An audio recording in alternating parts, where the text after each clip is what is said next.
O irmão Emílio disse-me agora que o tempo estava por minha conta. Portanto, os dias agora são maiores. Temos de ficar aqui algumas horas. Estou a brincar, obviamente. Mas, em primeiro lugar, quero agradecer o convite para poder estar aqui neste dia tão especial. E é realmente um dia especial. Nos dias que correm, e já ouvimos um bocadinho isso também ao início, podemos celebrar o aniversário de uma igreja. Acho que é de valorizar realmente, porque sabemos que as dificuldades têm sido muitas, cada vez maiores. O inimigo tem atacado cada vez mais os valores cristãos e, portanto, é bom nós podermos celebrar o aniversário de uma igreja evangélica, podermos continuar a fazer o trabalho que Deus nos deu, podemos continuar a abrir as portas, a anunciar o Evangelho. Isto é realmente de valorizar. E, portanto, antes de mais nada, felicitar também os irmãos aqui na igreja por este aniversário, trazer também as saudações dos irmãos lá na Foz. E somos irmãos, somos todos família e realmente possamos estar unidos a continuar a missão que Deus nos deu de realmente proclamarmos as boas novas do Evangelho. Amém. Portanto, esta seria a minha primeira palavra de saudação, de agradecimento por este convite. E de seguida, dizer-vos então que o texto que me tinha sido transmitido era em Amós, capítulo 5. Eu sei que os irmãos têm estudado este livro ao longo destes últimos meses e eu confesso que estava aqui um pouco num dilema. Por um lado, eu não queria fugir ao texto que me tinha sido indicado. Por outro, realmente, o texto parece não ser muito indicado para uma celebração, para um dia de aniversário. Portanto, eu vou tentar fazer um pouquinho dos dois. Não fugir ao texto que me foi indicado, até porque se calhar, eventualmente, se o próximo pregador já lhe indicaram o texto que se seguia, que ficava aqui um buraco no meio, mas vou tentar também que o mais importante que saia desta tarde aqui seja realmente uma mensagem de encorajamento, uma mensagem de ânimo, uma mensagem de esperança. Então, antes de mais nada, nós vamos ler aqui em Amós, capítulo 5, e do versículo 1 ao 17. Enquanto os irmãos vão abrindo, vou só buscar a minha garrafa de água. É para mim, obrigado.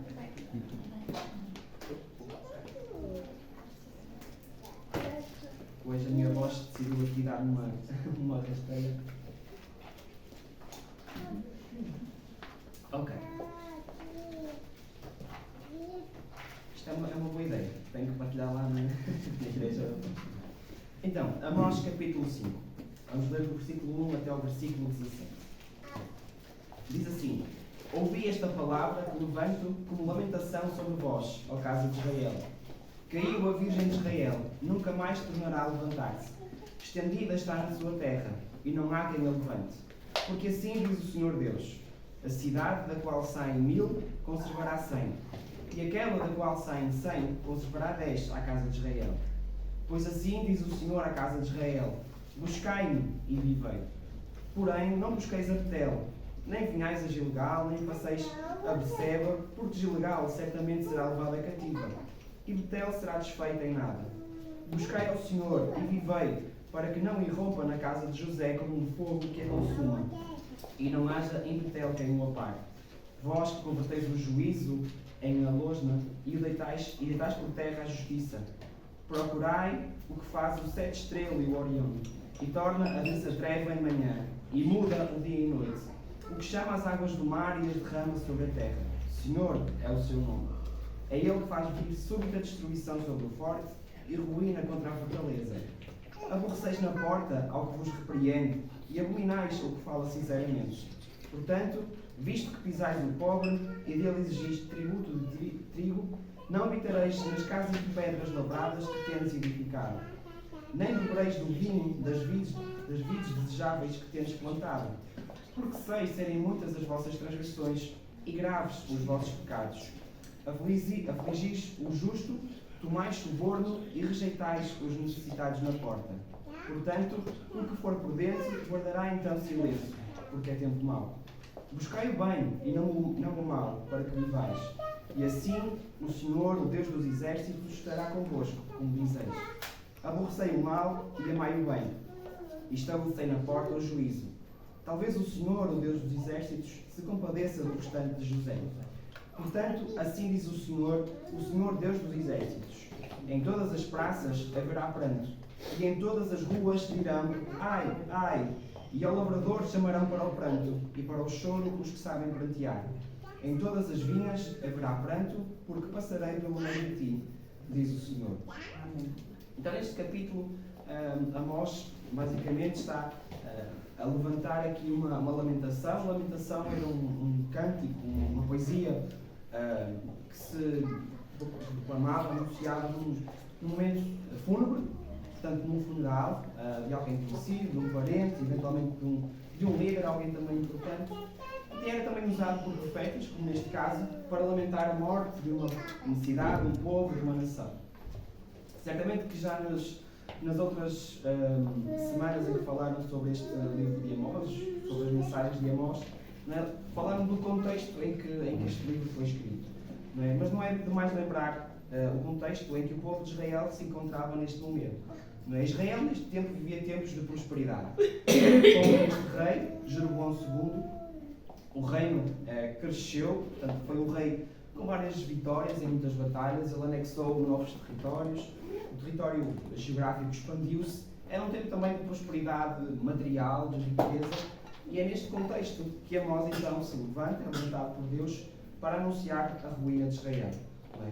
E a ruína de Israel, o seu julgamento, era certo, porque apesar de viverem este tempo aparentemente de crescimento e de prosperidade, internamente não é, o povo vivia em idolatria e em corrupção. Não é? E olhando para os nossos dias, não vemos assim nada muito diferente. Não é? Se pensarmos em corrupção, sabemos bem que é algo que nós vemos nos nossos dias. Não é? Isto porquê? Porque o homem continua a ser o mesmo. O coração do homem continua a ser o mesmo, atrás dos mesmos pecados. Não é? E, portanto, nos nossos dias também vemos esta corrupção. É a mesma coisa com a idolatria. Não é preciso pensarmos muito, não é? Basta pensar que estamos no mês de maio, que estamos em Portugal, facilmente percebemos o problema da idolatria nos nossos dias. Não é? E não pensando só fora da igreja, mas mesmo dentro da igreja, nós também podemos sofrer deste mesmo mal. Nós também podemos criar ídolos para nós próprios. Não é? Não apenas objetos como os santinhos, ou seja, o que for, não é? Mas podemos criar ídolos. Podem ser pessoas, pode ser uma carreira profissional, pode ser qualquer coisa que ocupe de tal forma o nosso coração que nós esquecemos Deus e que Deus fica para segundo plano. Todas essas coisas que podem ocupar o lugar de Deus podem ser ídolos e por isso nós podemos também cair no erro da idolatria. Bom, isto era o contexto então deste povo, o povo de Israel. Ora, pensando em Deus, nós sabemos que temos um Deus bom, mas temos também um Deus justo e santo. Não é? E na sua justiça, Ele não pode deixar impune o pecado, porque senão estaria a contradizer-se. É? E então, Ele demonstra aqui, nestes versículos que nós lemos, alguns pecados, alguns problemas, não é, que estavam a acontecer com o povo de Israel. Então, eu basicamente dividi agora em 3 pontos. O primeiro ponto é então os motivos para a justiça de Deus. Para Deus realmente anunciar um castigo para Israel. Ora, de que é que Deus os acusa nestes versículos que nós lemos? Acusa-os de serem injustos e de odiarem os juízes, aqueles que supostamente iriam zelar pela justiça no meio do povo. Esses eram maltratados, desprezados pelo povo de Israel. Na tradução da Bíblia para Todos, no versículo 10, diz o seguinte: eles odeiam os que lutam pela justiça nos tribunais e detestam os que procuram dizer toda a verdade. Então eles odiavam os juízes, não é? Que tentavam fazer a justiça. Eles também roubavam os mais pobres. Vimos isso no versículo 11, não é? Que exigem um tributo de trigo. Não é? Eles também aceitavam suborno, não é? Algo que também não acontece nada nos nossos dias. Não é? Não acontece nada nos dias de hoje, as pessoas aceitarem subornos para conseguirem algum favor especial. Não é? Era só um problema daquele tempo. Obviamente que não é? Mas é uma acusação que também é levantada aqui. E então, o povo vivia nesta crise social. Vivia neste desprezo pelos mais desfavorecidos. Os mais pobres eram completamente desprezados. não é? Nem sequer havia justiça para eles, porque se recorressem à justiça, eles não deixavam que a justiça fosse feita. Não é? Então havia aqui realmente uma crise social muito grande. E é interessante notar, não é, que este período de injustiça com os mais pobres e desfavorecidos acontecia num período de prosperidade, num período que supostamente deveria ser de riqueza, em que o povo deveria viver mais confortável. Mas, na verdade, estavam a passar por um problema, não é, de uma grande desigualdade social. E o problema, muitas vezes, é que nós também vivemos numa sociedade, eu não vou dizer rica, mas estável, comparando se calhar com outros países. Não é? Nós aqui em Portugal temos, apesar de tudo, um país tranquilo, seguro. Podemos não ser dos países mais ricos, é verdade, mas também não somos os mais pobres. Não é? Vivemos com uma certa estabilidade, não é? Digamos assim. Não é? E isto, o que é que faz com as nossas vidas? Não é? Começamos a tomar tudo por garantido. Ficamos acomodados. Sentimos-nos confortáveis. Não é? Está tudo bem, está tudo tranquilo, estamos seguros. Isto muitas vezes leva-nos a esquecermos de Deus. Então, se está tudo bem, nós não precisamos de Deus para nada. Não é? E com o povo, certamente também acontecia um pouco isto. Não é? O reino crescia, o nosso rei é vitorioso, ganha novos territórios, há riqueza. Então, Deus está do nosso lado, Deus está a abençoar-nos. Não importa aquilo que nós andamos a fazer com os outros, Deus está a abençoar-nos, não é mesmo? E há este perigo, não é? Quando nós damos tudo por garantido, temos este perigo de deixarmos conformar com este mundo, nos deixarmos amoldar.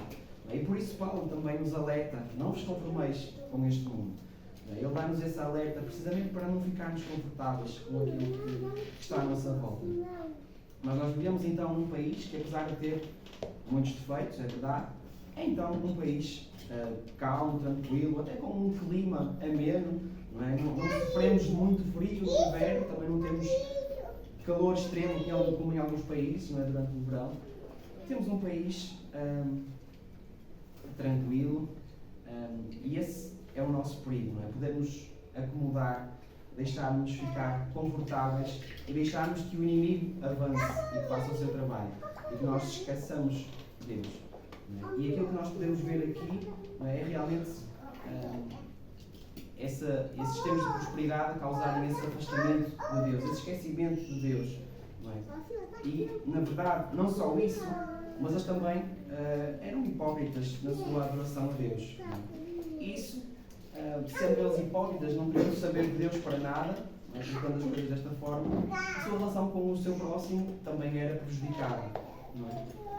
E isto também nos deve fazer pensar de que forma é que nós, individualmente e como igreja também, nos temos relacionado com os outros. Porque os grandes problemas que foram aqui levantados, as acusações de Deus, era que eles estavam a desprezar os outros, que estavam a causar injustiças. Não é? Isto nos mostra muito esta questão social, de envolvimento, de relação entre as pessoas e a sociedade. Então nós devemos pensar como é que a igreja se tem relacionado com as pessoas lá fora. De que forma é que nós, individualmente, temos relacionado com aqueles que ainda não creem, que não têm a mesma fé que nós temos. E isto, de certa forma, é como que um termómetro para a nossa fé. Avaliando a relação que nós temos socialmente, permite-nos também perceber qual é que é o estado da nossa fé. Porque, obviamente, estando mais perto de Deus, teremos mais empatia, mais sensibilidade para percebermos que os outros lá fora caminham para as trevas e certamente que teremos mais vontade, teremos mais coragem para anunciarmos o Evangelho, para vivermos uma vida diferente e transformada.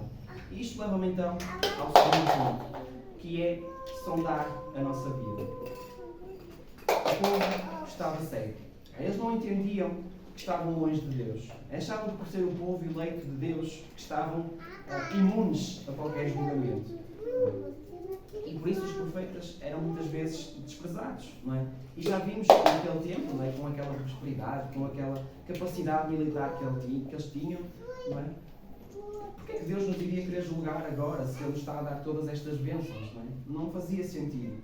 Não é? O rei de Israel saía vitorioso em muitas batalhas, não é? Ganhando novos territórios. Como é que Deus agora poderia sair em juízo contra eles? A verdade é que o povo não conseguia entender a maldade que eles cometiam no seu dia-a-dia, nas suas relações com os outros, o seu desprezo e injustiça para com o próximo, sobretudo os mais pobres, os mais desfavorecidos. Isto deve nos fazer também olhar para nós mesmos, termos em atenção à nossa vida e tentar perceber em que ponto é que nós estamos.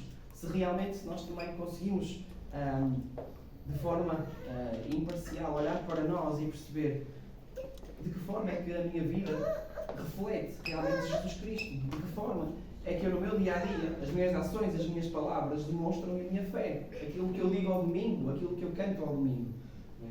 E o salmista Davi, tem no Salmo 139 aqui eu digo-lhe oração, porque é realmente para mim uma oração que é maravilhosa neste sentido. E ele diz lá no Salmo 139, versículos 23 e 24: sonda-me, ó Deus, e conhece o meu coração. Prova-me e conhece os meus pensamentos. E vê se há em mim algum caminho mau e guia-me pelo caminho eterno. Será que nós teríamos a ousadia para fazer esta mesma oração? Sonda-me, ó Deus, e conhece o meu coração. É preciso realmente uma grande ousadia para estarmos assim completamente transparentes perante Deus. Mas a verdade é que nós o deveríamos fazer.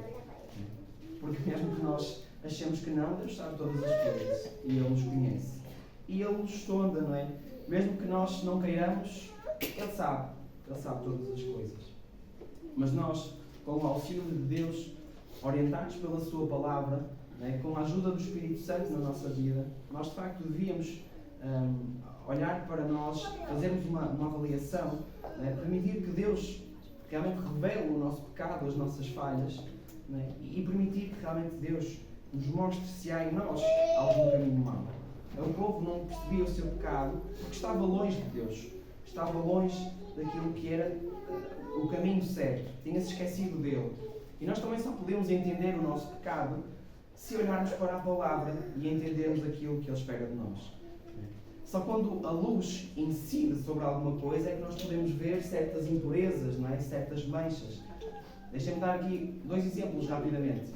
Quando nós vamos ao médico e eles vão ver os nossos ouvidos, eles têm lá aquele aparelhozinho que colocam aqui no ouvido, e aquele aparelho tem uma luz.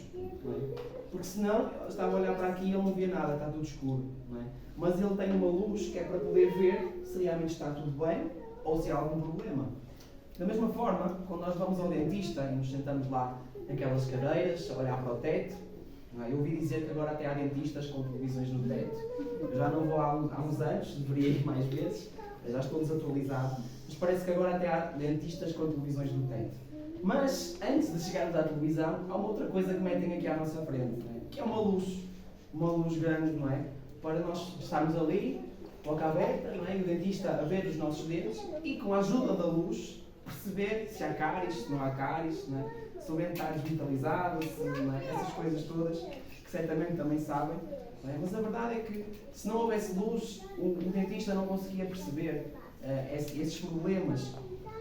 Então, nós, para percebermos o nosso pecado, também temos que estar junto da luz. Nós devemos chegar junto da luz.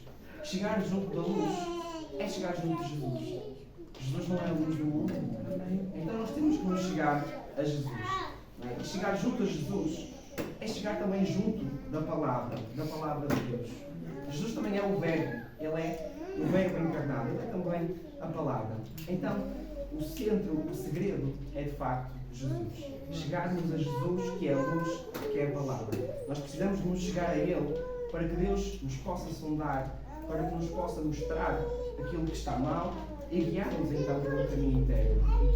E devemos também terem atenção para não acharmos que somos muito bons crentes, porque vimos à igreja todos os domingos, que somos uns santinhos, como está aqui a dizer o irmão, porque reparem aqui na ironia que o profeta Amós utiliza aqui no versículo 5. Porém, peço desculpa, é no capítulo 4, versículos 4 e 5. Vinde a Betel e transgredi, a Gilgal e multiplicai as transgressões. E cada manhã trazei os vossos sacrifícios, e de 3 em 3 dias os vossos dízimos, e oferecei sacrifício de louvores, porque é verdade, e apregoai ofertas voluntárias e publicai-as, porque disso gostais, ó filhos de Israel, disse o Senhor Deus. Então, no capítulo anterior, aquilo que Amós está a dizer é: ok, força, vão lá aos vossos templos, vão lá aos vossos altares e façam sacrifícios, como se isso valesse de alguma coisa. Como se o vosso coração realmente estivesse virado para mim. Não é? Como se oferecer animais e das coisas todas com as quais eu vos abençoo, como se isso valesse alguma coisa. Não é? Se o vosso coração continua longe, para que todos esses sacrifícios? Para que todas essas ofertas? Eu não tenho qualquer prazer nessas ofertas. Não tenho prazer que vocês estejam simplesmente aqui todos os domingos, se o vosso coração está longe de mim. Eu não tenho prazer em ouvir as vossas palavras vãs, os vossos coros muito bonitos, se depois saem das portas da igreja e vão viver uma vida totalmente contrária. Então estes alertas que Amós fez àquele povo de Israel continuam atuais e relevantes nos nossos dias. Continuam a ser importantes também para nós hoje. Como eu estava a dizer, muitas vezes caímos no erro de deixar que por estarmos aqui todos os domingos, por sermos crentes há 20, 30, 40 anos, de que por termos participado em todos os momentos aqui nesta igreja ou de cada igreja local que está aqui representada, está tudo bem connosco. Se nós estamos na igreja, está tudo bem connosco. A minha relação com Deus está ótima, está perfeita. Mas na verdade, será que Deus se agrada da nossa vida? Será que Deus se agrada das palavras que saem da nossa boca? E será que as nossas ações estão de acordo com as palavras que saem da nossa boca? Olhando para aquilo que Amós nos ensina, olhando para aquilo que a palavra no todo também nos mostra, nós devemos fazer uma análise, uma reflexão sobre a nossa vida, não é? Enquanto indivíduos, enquanto igreja também, enquanto uma coletividade, uma comunhão, digamos assim. Nós devemos realmente perceber em que ponto é que nós estamos. Se estamos realmente a seguir a Deus, estamos realmente a seguir a Sua palavra, os Seus mandamentos, aquilo que Ele nos mostra. Devemos pensar se as nossas palavras realmente demonstram na prática, ou são demonstradas na prática com boas ações. Nós olhamos para estes textos hoje e sabemos o castigo que o povo de Israel sofreu, mas eles naquela altura não sabiam. Apesar de serem alertados pelos profetas, eles achavam que era só uma mensagem, mas não ligavam nenhuma, não achavam que eram falsos profetas. Mas nós sabemos qual foi o fim deles. E apesar de muitas vezes as mensagens realmente serem duras, serem difíceis, Deus sempre se dispôs a vir em socorro dos seus. E em cada mensagem de ruína, de destruição, de lamentação, Deus sempre dizia: arrependam-se. Deus sempre dava uma mensagem de esperança, de ânimo. Deus sempre quis que o seu povo se voltasse para Ele. O objetivo de Deus não era realmente destruí-los, desprezá-los, rejeitá-los, mas era que eles pudessem voltar para Ele. O objetivo de Deus era que realmente o povo se arrependesse. Ele sempre chamou o seu povo ao arrependimento. Deus buscava restaurar a comunhão com o povo. E então nós também, como igreja, devemos perceber, não é, em que ponto é que nós estamos. Individualmente, como igreja, não é, perceber se realmente estamos no caminho certo ou se há algo que ainda precisamos de mudar no nosso caminho, no nosso dia-a-dia. Independentemente da nossa posição hoje, Deus nunca vai rejeitar aquele que se chegar até Ele. Aquele que for realmente com um coração sincero. E por isso, eu gostava também de partilhar uma mensagem de esperança, de ânimo, de encorajamento. Este capítulo de Amós, que nós lemos, o capítulo 5, embora não completo, mas lemos quase tudo, fala realmente do pecado do povo, da destruição que iria acontecer, mas há também aqui um chamamento de Deus. Se calhar não repararam, porque é um versículo pequenino que fica ali no meio, mas creio que é realmente importante, que é o versículo 4. Pois assim diz o Senhor à casa de Israel: buscai-me e vivei. E quem é este Deus que nós devemos buscar? Eu achei muito interessante porque o coro da participação do louvor que foi apresentado tem muito daquilo que eu agora iria partilhar, e realmente tem uma letra muito interessante, com muito sumo, digamos assim, não é? Porque muitas vezes há músicas que cantamos a letra parece que é assim um bocado superficial, mas realmente aquela letra fala-nos deste Deus maravilhoso que nós temos. Deste Deus Criador.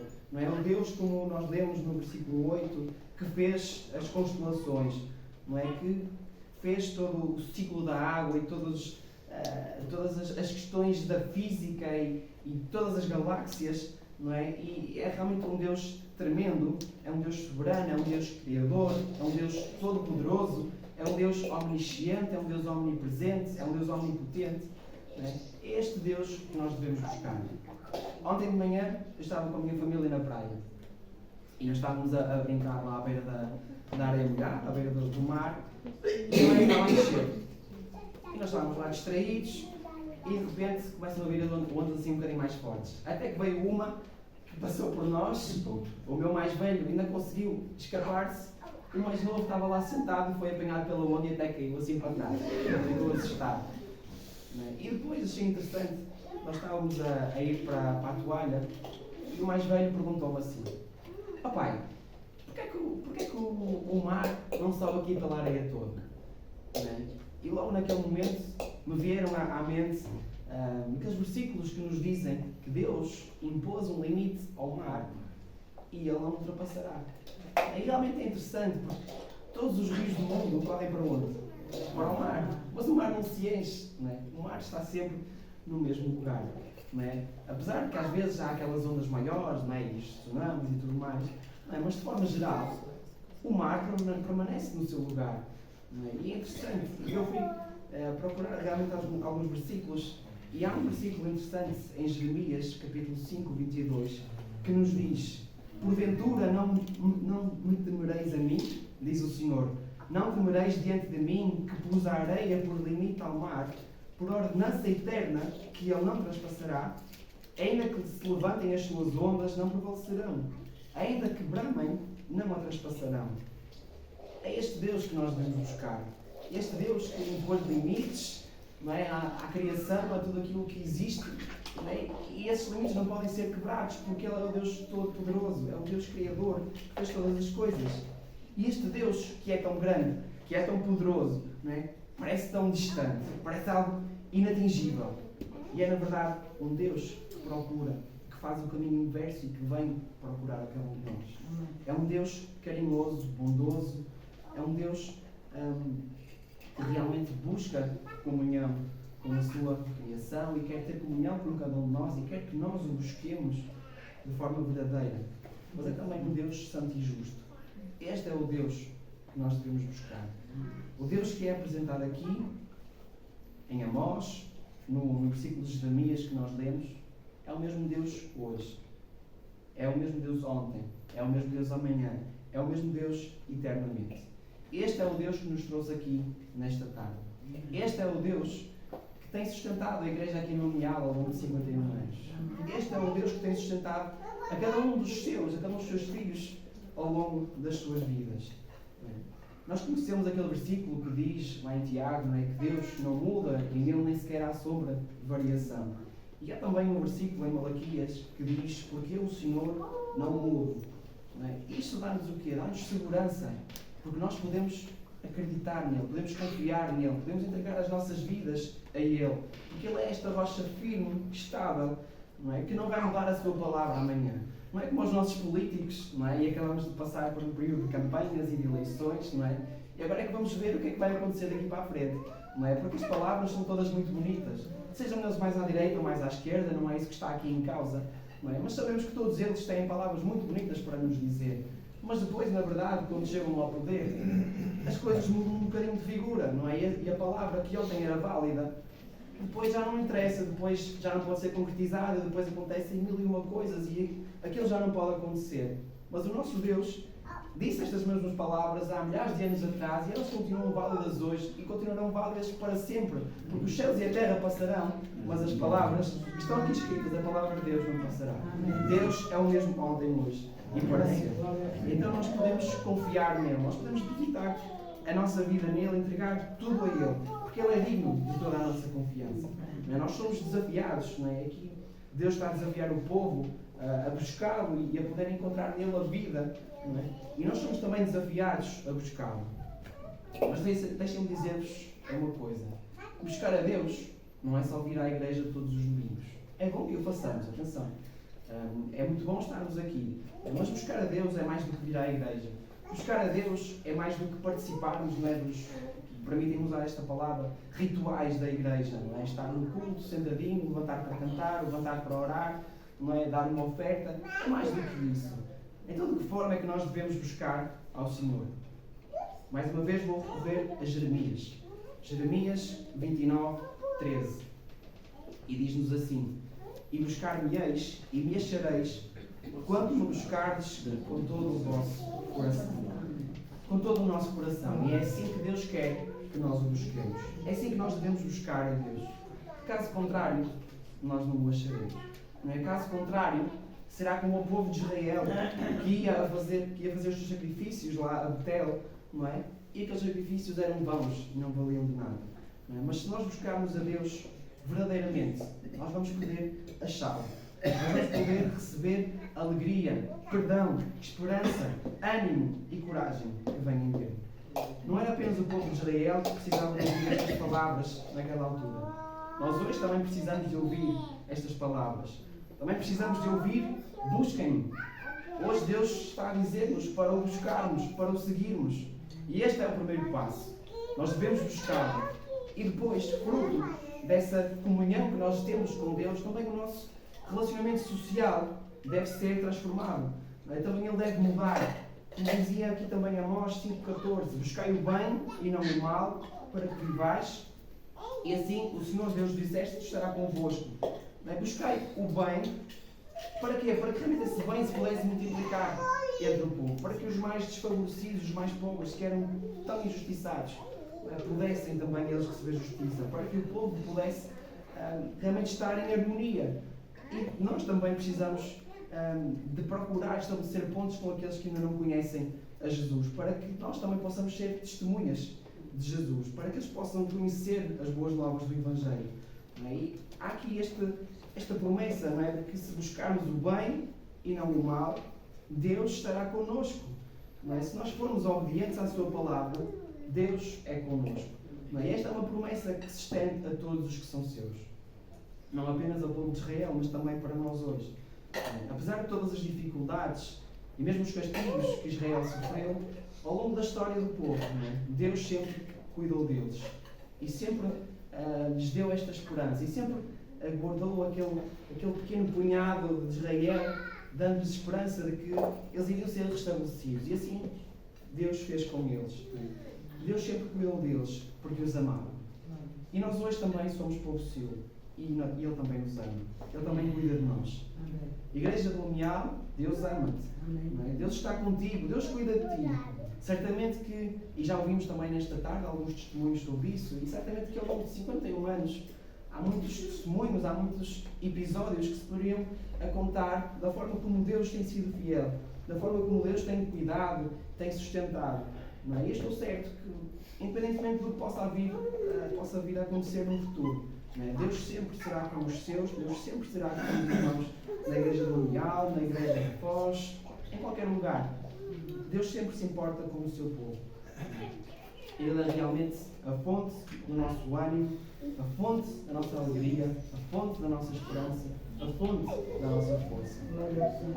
Permitam-me concluir agora, depois de passarmos por alguns pontos. Eu sei que se calhar não foquei muito no capítulo 5 de Amós, peço perdão por isso, mas creio que realmente também é bom podermos ouvir um encorajamento da parte de Deus. E por isso, permitam-me concluir também desta forma. Deus quer que os seus filhos o busquem. Não é? Estávamos a falar disso ainda agora. Procurem e hão de viver, disse Deus através de Amós.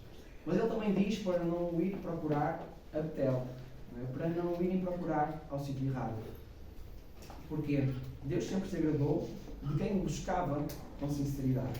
Muito mais do que sacrifícios, muito mais do que rituais vãos, palavras vazias. Aquilo que a Bíblia nos diz é que perto está o Senhor de todos os que o invocam. De todos os que o invocam é verdade. É assim que está escrito no livro de Salmos.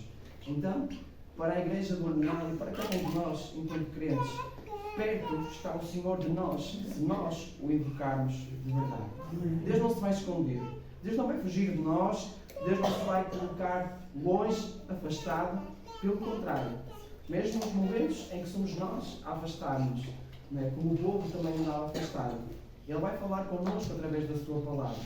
Ele vai continuar a querer estar próximo. Não é? Ele vai chamar-nos ao arrependimento para podermos voltar à comunhão. Não é? Deus quer que os seus filhos o busquem. E o meu desejo é que aqui, na Igreja do Mundial, possa ser realmente um lugar onde nós vimos procurar a Deus. E que possa ser realmente um lugar onde Deus é achado, onde Deus é encontrado por todos aqueles que vêm realmente com esse desejo no seu coração.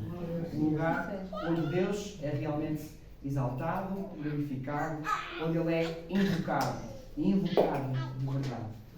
Então, que Deus realmente vos possa encorajar a prosseguir, que Deus possa dar-vos ânimo, coragem, força, alegria, não é? Para que possam também permanecer firmes até o dia em que o Senhor nos vier buscar. E vou terminar com apenas, são 4 versículos no total. Convidava-vos a abrirem Isaías, e com isto eu vou mesmo terminar. Isaías capítulo 40.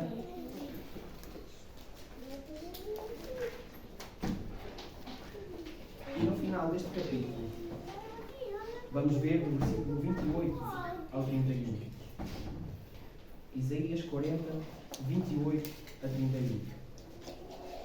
Não sabes, não ouviste que o eterno Deus, o Senhor, o Criador dos fins da terra, nem se cansa, nem se fatiga, não se pode esquadrinhar o seu entendimento. Faz forte ao cansado e multiplica as forças ao que não tem nenhum vigor. Os jovens se cansam e se fatigam, e os moços de exaustos caem. Mas os que esperam no Senhor renovam as suas forças, sobem com asas como águias, correm e não se cansam, caminham e não se fatigam. Então que Deus vos abençoe. Amém.